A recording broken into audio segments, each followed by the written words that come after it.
অন্যান্যদের চাইতে বৌদ্ধরা কেন সৌভাগ্যবান? আমরা যারা বৌদ্ধ ধর্মাবলম্বী, আমাদের কয়েকটা বিশেষ কারণে নিজেদের সৌভাগ্যবান মনে করা উচিত।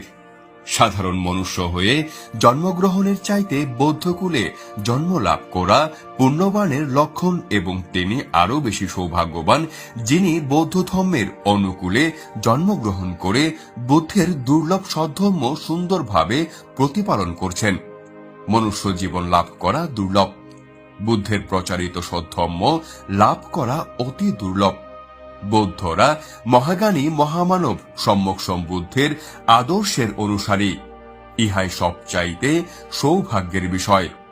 বৌদ্ধরা সম্যক সম্বুদ্ধ কর্তৃক দেশিত সদ্ধর্ম বা নৈর্বাণিক ধর্ম লাভ ও প্রতিপালন করতে পারছেন।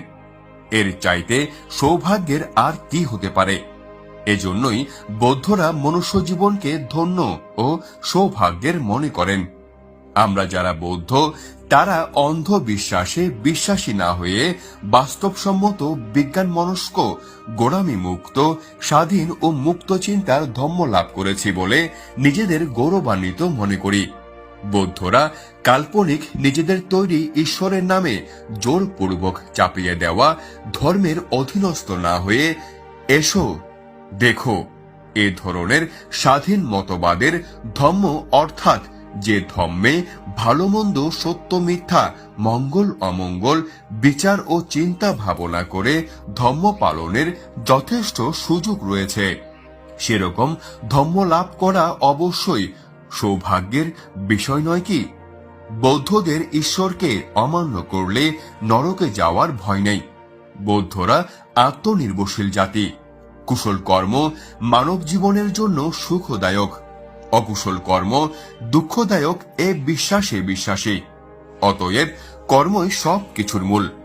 নিজের কর্মের জন্য অন্য কেউ দায়ী নয়। বৌদ্ধরা কর্ম ও কর্মফলে বিশ্বাস করে।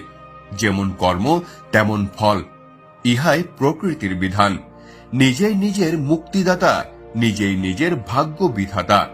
এদিক থেকেও বৌদ্ধরা সৌভাগ্যবান। বৌদ্ধরা পাপীকে নয়, পাপকে ঘৃণা করে। পাপ কর্ম থেকে বিরত থাকার মানসে শীল পালন করে।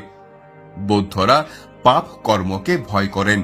শীলরূপ জলে স্নাত হয়ে শীল গুণে বিভূষিত হন। এদিক থেকে বৌদ্ধরা সৌভাগ্যবান। বৌদ্ধদের জন্য স্বর্গ লাভ কোনো কঠিন ব্যাপার নয়। অনায়াসে স্বর্গ লাভ করা সম্ভব। তবে বৌদ্ধদের পরম লক্ষ্য লোভ দেশ মোহরূপ